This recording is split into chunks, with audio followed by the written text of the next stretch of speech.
오늘 우리에게 주시는 하나님의 말씀 함께 보시겠습니다.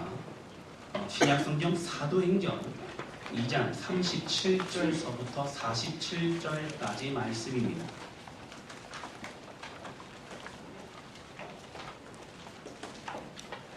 신약성경 2장 37절서부터 47절입니다. 조금 길지만 저희가 함께 교독하기를 원합니다.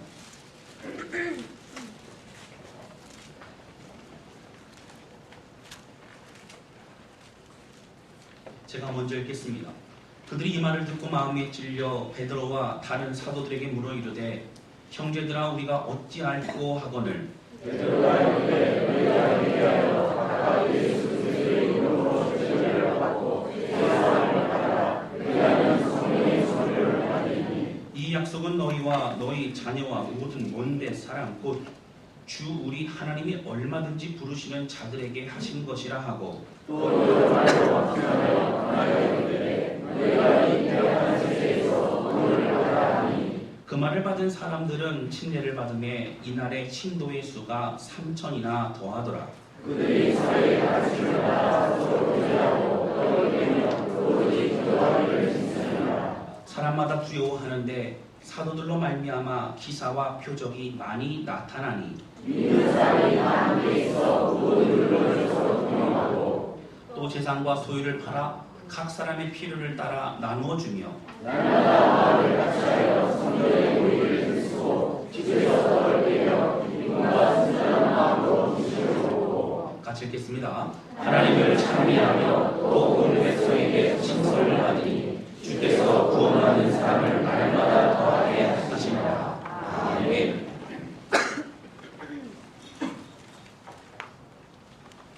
할렐루야.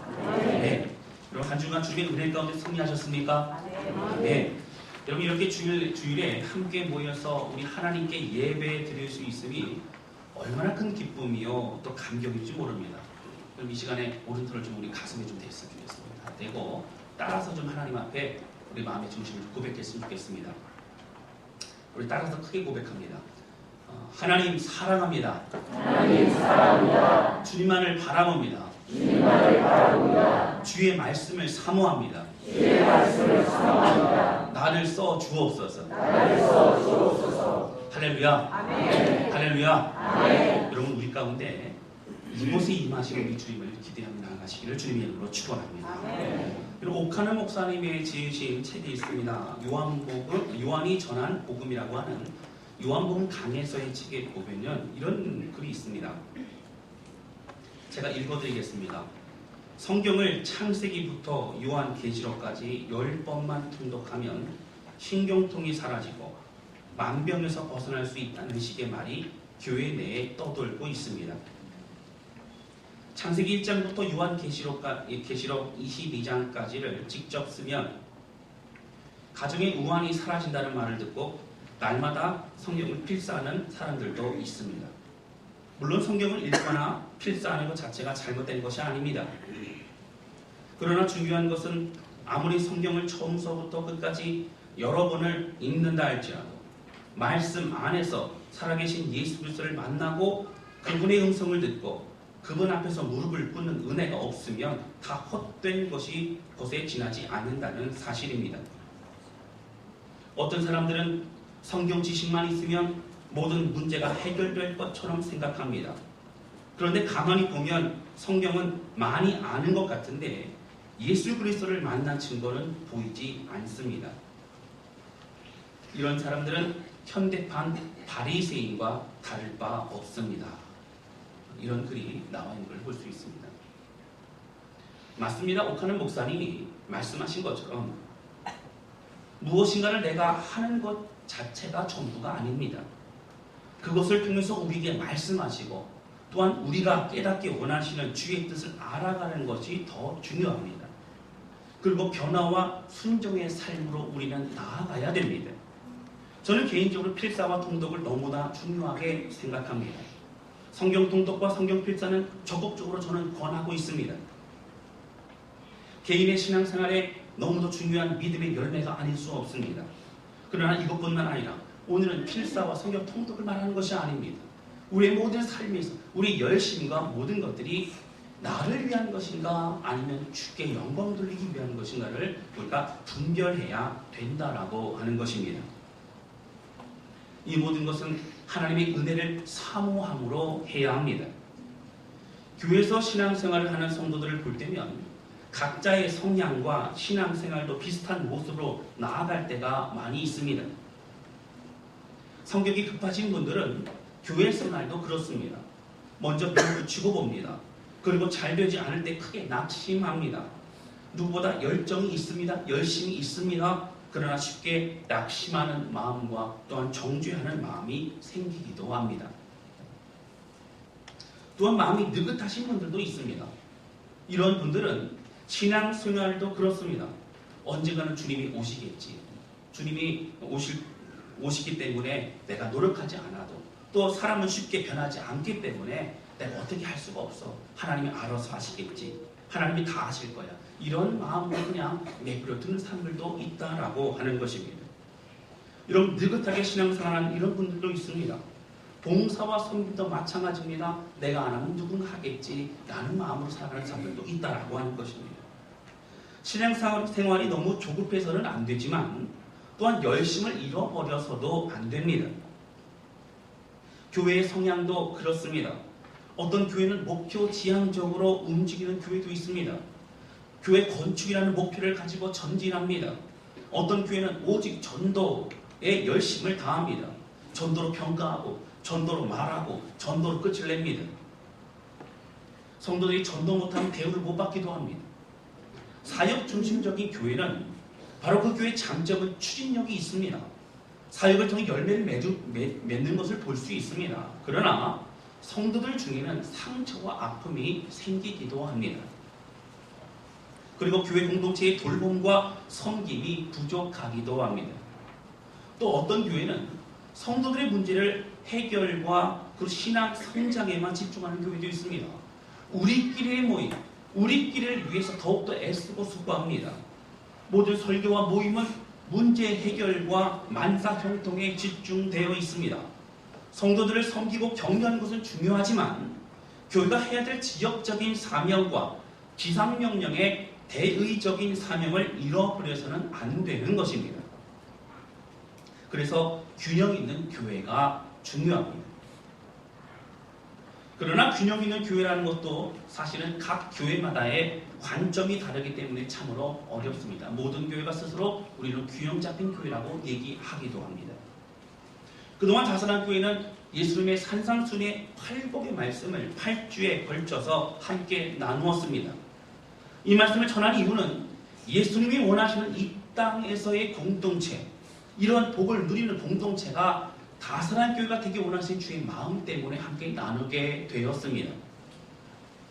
천국을 사모하며 주님의 다시 오실 날을 기대하며 살아가지만 여러분 이 땅에서 살아가는 우리의 삶도 굉장히 중요한 의미 있는 우리에게 부여진 사명을 가지고 살아가며 믿음과 승리하는 그런 은혜의 삶이라고 하는 것입니다. 그래서 어떻게 살아가야 합니까? 바로 예수님의 팔복을 통하여 우리의 심령 가운데 그 은혜의 축복의 삶을 말씀해 주셨습니다. 그리고 이제는 그 교회 공동체가 이 팔복의 정신과 마음을 가지고 어떤 방향으로 나아가야 되는가에서 오늘 말씀을 나누려고 합니다. 바로 그것이 오늘 신약 교회로의 회복으로 우리는 나가야 된다고 하는 것입니다. 한쪽으로 치우치지 않는 그런 공동체였습니다. 처음 예수님을 믿기 시작하고 이제 성령의 놀라운 은혜 가운데 예수님을 고백한 자들이 모여서 주님을 바라보며 믿음 가운데 사역을 감당했던 교회이기도 합니다. 성도 안에서 함께 나누고 격려하고 눈물로 기도하는 공동체였습니다. 하나님의 역사가 드러나는 그러한 공동체였습니다. 오늘 이 말씀을 통해서 우리에게 주시는 은혜의 방향과 그리고 하나님을 나아가기 원하시는 다스란 교회의 모습을 다시 한번 깨닫는 우리 모두가 되시기를 주님의 이름으로 축원합니다. 오늘 본문의 배경은요, 우리가 잘 아는 말씀입니다. 예수님 십자가에 못 박혀 돌아가시고 3일 만에 부활하십니다. 그리고 이 땅 가운데 40일 동안 이제 제자들과 함께 계시다가 저 하늘로 천국으로 승천하십니다. 승천하시면서 말씀하시기를 너희 함께 모여 기도하라. 모이게 힘쓰라 주님 말씀하십니다. 함께 있던 예수님이 떠나간 이후에 두려웠던 제자들은 함께 모여 마가의 다락방에서 기도하기 시작합니다. 그래서 오늘 본문의 말씀 사도행전 2장의 말씀과 같이 성령의 놀라운 임재가 그곳에 임하기 시작합니다. 두려움 가운데 있었던 제자들은, 특별히 베드로는 바깥으로 나갑니다. 그리고 담대히 예수님의 그 복음의 말씀을 선포합니다. 여러분, 그들을 죽이려고 했던 수많은 유대인들이 그 메시지와 그 설교와 복음을 듣고 난 이후에 그들이 3,000명이 넘는 사람들이 우리가 어찌할 거라고 고백하며 통회하며 주 앞에 돌아오게 됩니다. 그리고 그들이 침례를 받습니다. 그리고 그들이 모여 함께 예배드리기 시작한 것이 신약교회의 출발이 되었습니다. 그들은 모이기 힘썼습니다. 서로가 서로를 위해 기도했습니다. 떡을 뗐습니다. 십자가와 부활을 기념했습니다. 그분을 위해 살리도록 고백하며 결단하는 삶을 살았습니다. 그러면 오늘 본문의 말씀 통해서 오늘 신약교회의 모습은 어떠한 교회였는지, 우리는 어떻게 나아가야 되는지에서 말씀을 나누고자 합니다. 첫 번째는요, 신약교회는 대그룹의 은혜와 소그룹의 은혜가 균형 있게 넘치는 교회였다는 것입니다. 지금 한국교회는 많은 목회자들이 동일하게 인정할 수밖에 없는 것은 위기라고 하는 것입니다. 교회마다 어렵습니다. 전도하기 어렵습니다. 기존에 신앙생활하는 성도들도 교회를 떠나가는 사람들이 많이 있습니다. 어린 유치부에서부터 아동부, 청소년부, 청년부 각 교회마다, 여러분 놀라지 마십시오. 한국교회 90%가 주일학교가 없어졌습니다. 참으로 엄청난 어려움 가운데 직면하고 있고 현실이 그렇습니다. 믿는 성도들에게 있어서도 열정과 비전을 찾아볼 수 없어 보입니다. 구별되고 거룩해야 될 교회가 세상의 모습과 별반 다를 것이 없다라고 말하기도 합니다. 기복적인 신앙을 조금 더 성도를 위해서 그렇게 축복했는데 점점 더 가다 보니까 원래의 말씀과는 벗어난 그런 떨어져 있는 현실을 바라보면서 안타까워하기도 합니다. 교회로부터 상처를 받고 또 기대하지 않고 떠나가기도 합니다. 신앙생활을 하지만 말씀을 들을 때는 그런 것 같고 은혜를 받은 것 같고 이 말씀 내 말씀 같지만 교회 밖을 벗어나면서부터는 세상의 생각과 가치관으로 찌들어서 살아갈 수밖에 없는 것이 우리들의 현실입니다. 더 이상 말씀이 능력이지 못하는 것이 지금 이 시대의 모습이기도 합니다. 교회 밖의 사람들도 교회를 보면서 손가락질하기 시작합니다. 세상과 다를 것 없는 교회의 모습이라고 얘기합니다. 대형화와 기업형의 모습을 봅니다. 성도들도 거룩과 사랑을 잃어버렸습니다. 사람들은 무관심을 넘어서 비난과 조롱의 말들을 쏟아내고 있습니다. 한국의 많은 교회들이 이런 어려움과 이런 절박한 현실 가운데 발버둥칩니다. 하나님, 우리가 어떻게 하면 주님이 기뻐하시는 교회로 나아갈 수 있습니까? 하나님, 이런 어려운 현실 가운데 참으로 우리 교회는 어떻게 말씀을 가지고 감당하며 나가야 합니까? 라고 기도하며 나아갑니다. 하나님의 말씀은 진리이고 복음은 능력이지만 예수 그리스도의 복음을 가지고 드러내는 우리의 삶이 준비되지 않았기 때문에, 또 우리가 열매를 맺지 못하기 때문에 그 예수님에 대한 기대는, 교회에 대한 기대는 분노와 조롱으로 변해가고 있다라고 하는 것입니다. 이런 이야기들은 우리가 모두 공감하는 이야기입니다. 그리고 이것은 비단 한국교회의 문제라고 문제만이라고 우리는 볼 수 없습니다. 바로 이것이 우리의 교회의 문제라고 생각하며 우리 또한 통회하며 돌이켜보고 기도해야 합니다. 여러분, 무엇이 문제입니까? 우리는 어떻게 해야 합니까? 어떤 교회는 예배만 잘 드리면 된다는 거예요. 우리끼리 모이면 잘 되면 된다는 거예요. 서론 부분에도 말씀을 드렸습니다. 언급했던 것처럼 교회의 성도들이 떠나가는 것을 막기 위해서 성도들을 위한 교회에 더욱더 집중하기 시작합니다.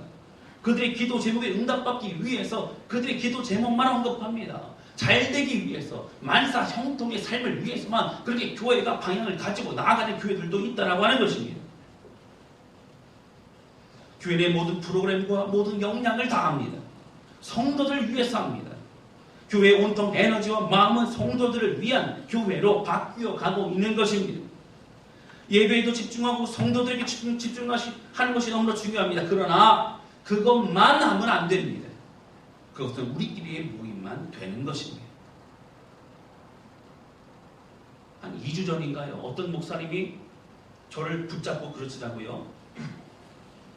목사님, 이 얘기 좀 들어보시라. 그래서 제가 이제 얘기를 들어봤습니다. 그래서 질문을 이렇게 던지시니까 여러분들 한번 맞춰보시기 바랍니다.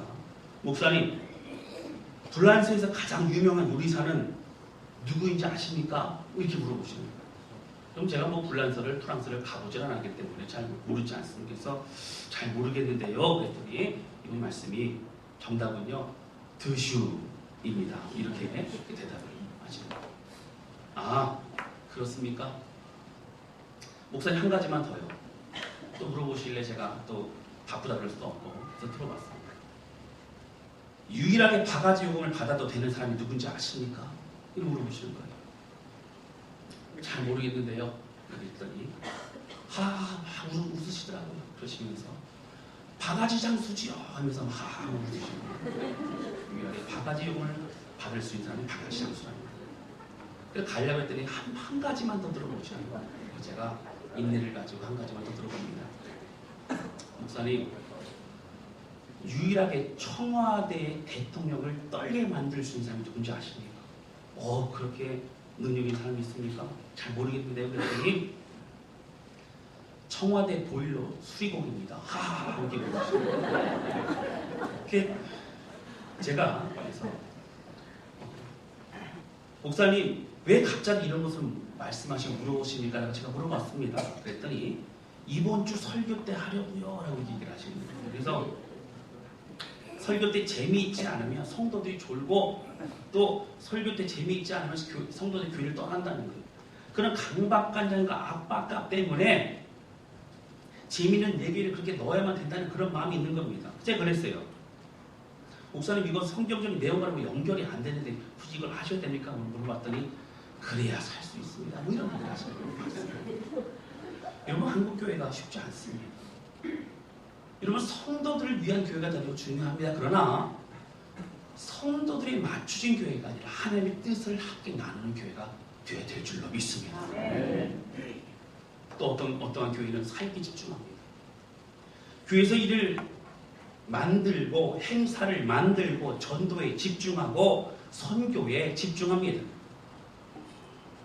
열심히 일을 해야 인정을 받고 직분을 받기 위해서 사람들에게 인정을 받기 위해서 사역과 일에 더욱 열심을 가지고 나아갑니다. 하나님의 허락하신 지상 명령과 다른 이들을 돕고 섬길 것은 맞습니다. 그러나 교회 안의 성도들은 기쁨과 감격을 잃어버렸습니다. 일하기 위해 모이고 인정받기 위해 일합니다. 그래서 한국 교회들과 또 전 세계 교회들이 신약 교회에 더욱더 집중하게 됩니다. 어떻게 하면 한쪽으로 치우치지 아니하고 어떻게 하면 주님 기뻐하시는 교회가 나아갈 수 있을 것인가? 그럼 그 대안은 바로 초대교회요, 신약교회라고 많은 사람들은 얘기하고 있습니다. 큰 무리의 모임과 작은 모임이 균형 있게 발달하고 서로 연결이 되는 교회였습니다. 사도행전 2장 14절 말씀 보시면 이런 베드로가 예루살렘에서 담대히 복음을 선포합니다. 그리고 그 선포를 통해서 사람들이 회개하고 돌이키는 모습이 펼쳐집니다. 사도행전 말씀 좀 보도록 하겠습니다. 11절 사도행전 2장 14절서부터 보시면 계속적인 설교의 내용이 나옵니다. 담대히 바깥에 선포합니다. 그리고 이제 36절 말씀 보시겠습니다. 36절에 이제 그 말씀을 정리하고 있습니다. 36절 우리 사도행전 2장 36절 큰 소리로 같이 읽겠습니다. 시작.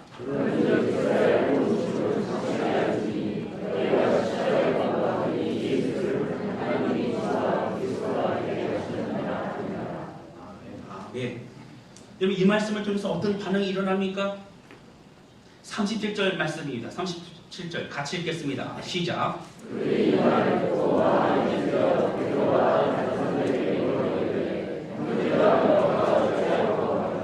이런 베드로를 얘기합니다.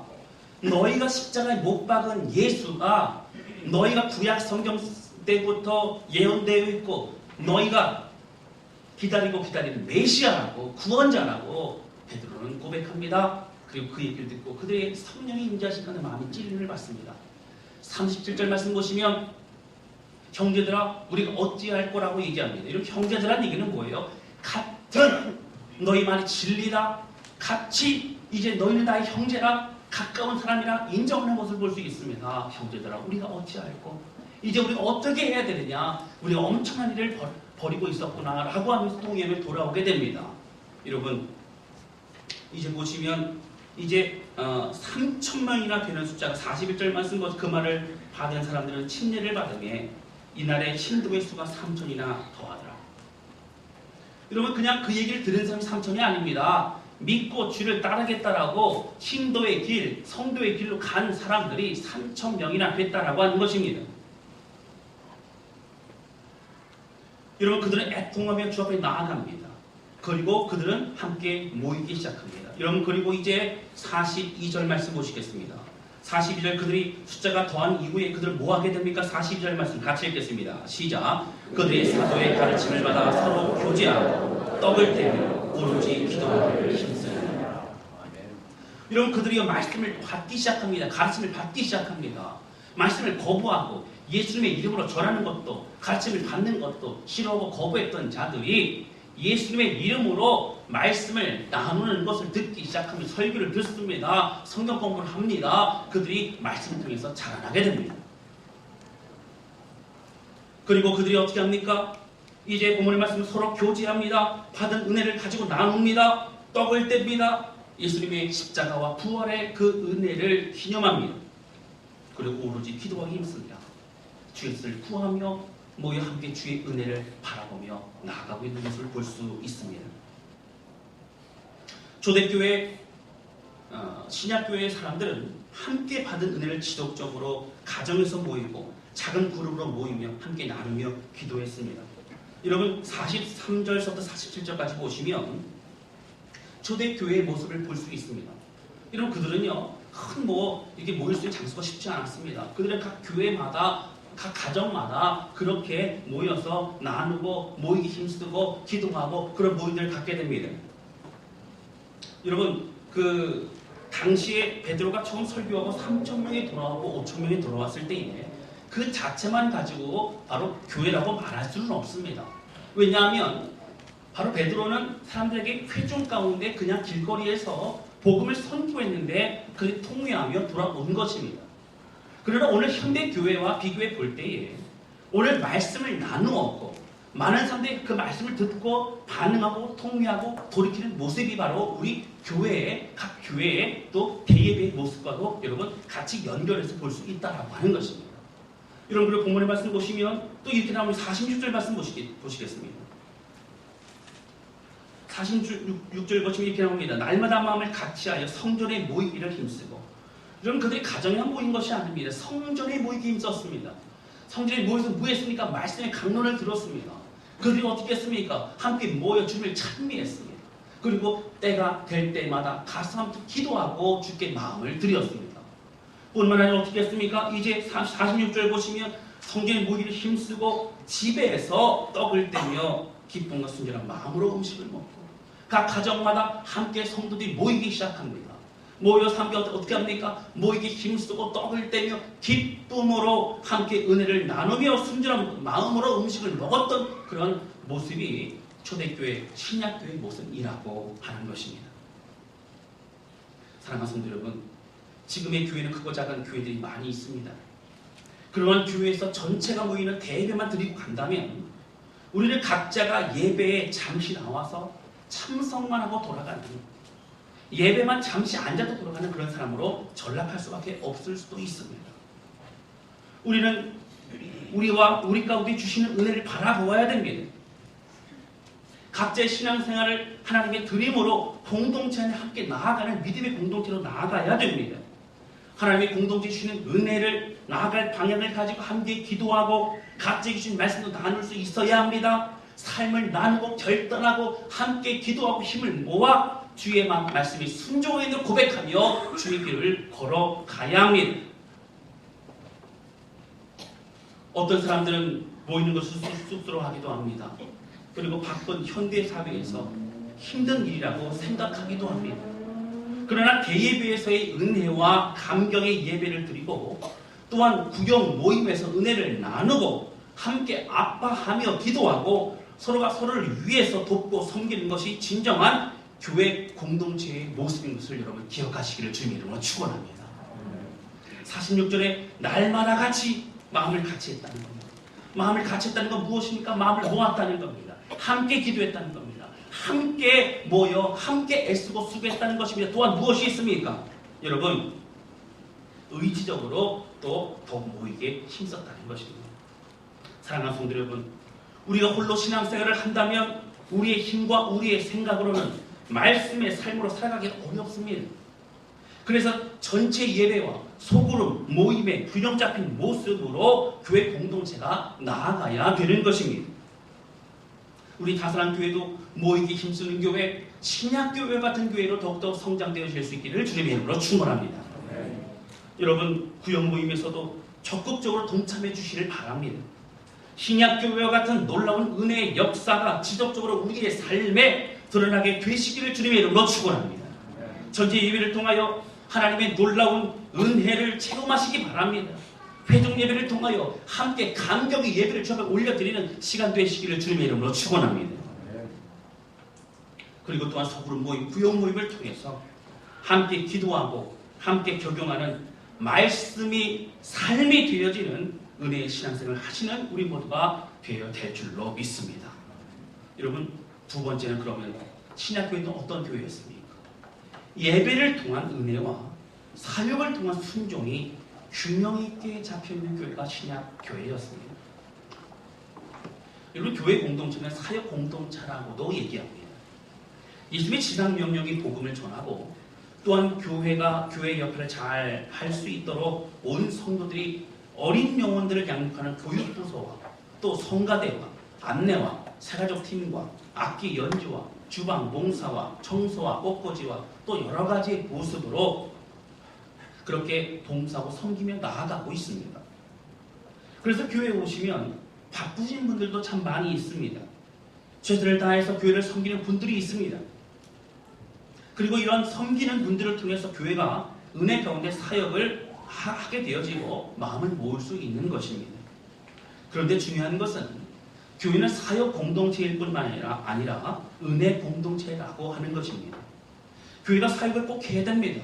하나님 명령을 순종해야 됩니다. 우리를 통해 영혼이 구원되어지는 일들이 일어나야 됩니다.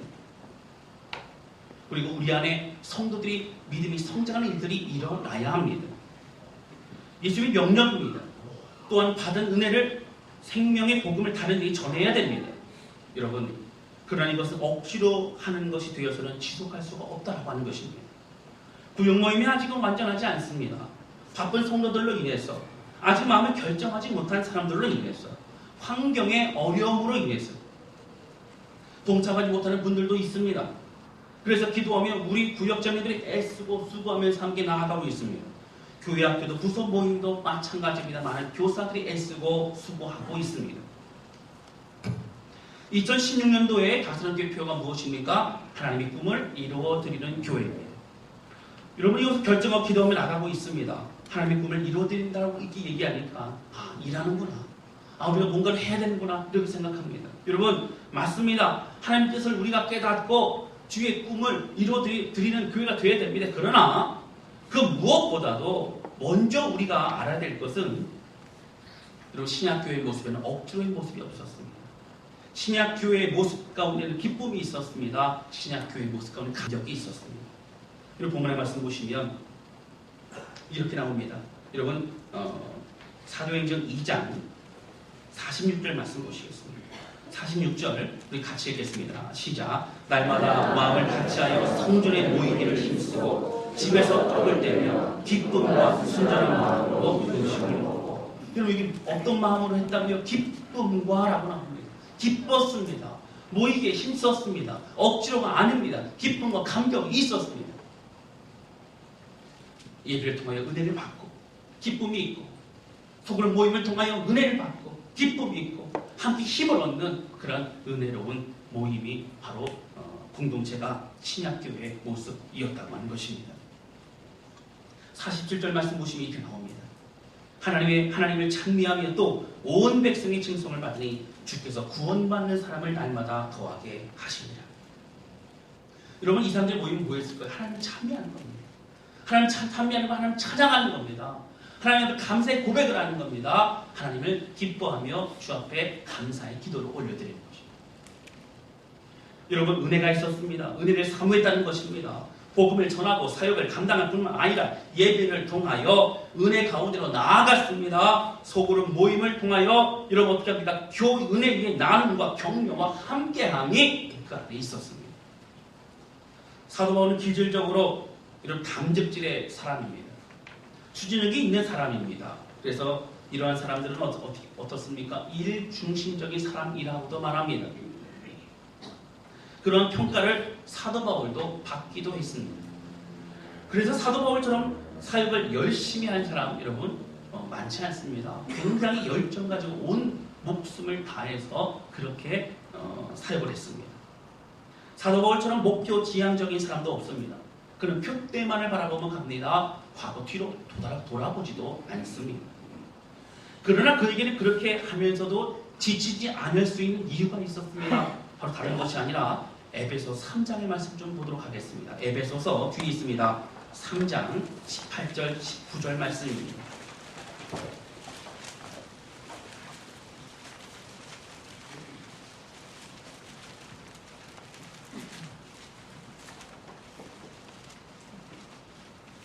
에베소서 3장 18절 19절입니다. 사도 바울이 에베소 교회를 향해서 기도하는 내용 중에 있는 것입니다. 18절 19절 우리 큰 목소리로 같이 읽겠습니다. 시작. 능히 모든 성도와 함께 지식에 넘치는 그리스도의 사랑을 알고 그 너비와 길이와 높이와 깊이가 어떠함을 깨달아 하나님의 모든 충만하신 것으로 너에게 충만하게 하시기를 구하노라. 아멘. 여기 보시면 어떤 기도의 제목이 간절함이 있습니까? 에베소 교회 성도들이요 어떻게 해요? 그리스도의 사랑을 알기를 원한다는 겁니다. 지식이 넘치는 것이 무엇인가? 말씀에 있는 주의 사랑입니다. 지식적으로 깨닫는 것이 아니라 경험으로 주님을 만나는 것입니다. 그래서 그 은혜를 통하여 그 사랑의 너비와 길이와 높이와 그리고 깊이가 어떠함을 깨달아 알기를 원합니다. 얼마나 엄청나고 얼마나 위대하고 얼마나 놀라운 사랑인지 깨달아 가기를 원하노라. 사도 바울은 말하고 있는 것을 볼 수 있습니다. 사랑하는 성도 여러분, 오늘 우리에게 주어진 일들을 감당할 때에 무엇보다 우리의 심령이 더욱더 뜨거워지므로 주님의 은혜와 주의 사랑 가운데 거하여 기쁨과 감격으로 은혜만을 바라보고 나아가는 저와 여러분 되시기를 주님의 이름으로 축원합니다. 여러분, 사역과 은혜가 균 잡힌 그런 교회의 모습으로 나아가야 합니다. 우리들끼리만의 모습 되어서는 안 됩니다. 또 바깥에 이런 사역하면 지치는 모습으로 끝나서는 안 됩니다. 주의 충만한 은혜를 받고 은혜를 가지고 성도들을 섬기며 또 다른 잃어버린 영혼들을 위해 애쓰고 수고하는 그런 우리 모두가 되실 수 있기를 주님 이름으로 축원합니다. 사랑하는 성도 여러분, 오늘 다스랑교회는 그런 모습으로 나아가야 합니다. 저는 사도 바울이 서신 편지를 쓸 때마다 여러분 은혜와 평강이 너에게 있을지어다. 여러분 이 얘기는 무엇입니까? 은혜와 평강을 누리는 교회 공동체가 되어야 됩니다. 은혜와 평강이 넘치는 교회 공동체가 되어야 됩니다. 제가 설교하면서 여러분들 우리 예수님만을 사랑하십시오 그러면 사랑해야 되는 거라. 여러분 사랑하는 것은 일이 아닙니다. 사랑은 어떻게 해요? 느끼는 겁니다. 사랑은 그냥 고백하는 겁니다. 사랑은 함께하는 겁니다. 여러분 사랑하기 위해서 노력한 사람이 있으십니까? 아닙니다. 사랑은 저절로 오는 겁니다. 그 사랑을 느낄 때에 우리의 마음이 뜨거워지고 회복되어지게 되는 줄로 믿습니다. 사랑하는 성도 여러분, 은혜로 함께 더욱더 나아가시기를 주님의 이름으로 축원합니다. 여러분 초대교회 성도들이 모이게 힘쓰게 된 것은 그 은혜가 넘쳤기 때문에 사모하게 되었습니다. 은혜를 누렸기 때문에 그렇습니다. 그리고 은혜를 가지고 나아가는 사람이 되었습니다. 이제 우리가 순종해야 되는 당위성을 했다면 이것은 말씀은 율법이 됩니다. 그리고 어려워집니다. 부담이 됩니다. 그리고 부담되어지는 짐이 되게 된다고 하는 것입니다. 저는 매주일 우리 주님의 사랑의 속삭임을 들으시고 그 은혜 가운데 함께 마음을 모아 결단을 나아가는 다사랑 공동체 우리 모두가 되실 수 있기를 주님의 이름으로 축원합니다. 말씀 정리합니다. 여러분, 신학교는 어떤 교회였습니까? 성령의 역사 가운데 이제 성전에서 모이는 것과 가정에서 모이는 모든 것들이 균형 잡힌 교회였습니다. 나눔이 있었습니다. 그리고 기도가 있었습니다. 함께함이 있었습니다. 여러분, 또 어떤 교회였습니까? 은혜와 사역이 균형 잡힌 교회였습니다. 여러분, 주님의 찬양하고 예배하고 기뻐하는 교회였습니다. 그리고 잃어버린 영혼들을 위해 애쓰고 수고하며 그들의 삶의 모습을 통하여 믿는 자들의 수가 더하더라. 주의 은혜의 복음을 전하며 나아갔던 그런 교회였습니다. 우리 이 사실을 바라보면서 하나님 무엇보다 은혜의 삶을 주되게 원합니다. 고백하고 나아가는 저와 여러분 되시기를 주님 이름으로 축원합니다. 함께 찬양하는 시간 갖도록 하겠습니다. 여러분, 이 찬양 우리가 참 과거에 많이 불렀던 찬양입니다. 다 표현 못해도 나 표현하리라. 다 고백 못해도 나 고백하리라. 다 알 수 없어도 나 알아보리라. 다 닮지 못해도 나 닮아보리라. 여러분, 우리 주님 사랑하면요, 우리가 해야 될 것들이 다 은혜 가운데 이루어지게 될 줄로 믿습니다. 우리 주님 바라보면요, 그 사랑 가운데 거하면요, 우리가 해야 될 모든 것들이, 우리의 구역이, 또 우리의 어린 영혼들이, 우리가 해야 될 봉사와 섬김이 이제는 일이 아니라 은혜의 길인 것을 깨닫게 되는 줄로 믿습니다. 이 시간 고백하면서 하나님,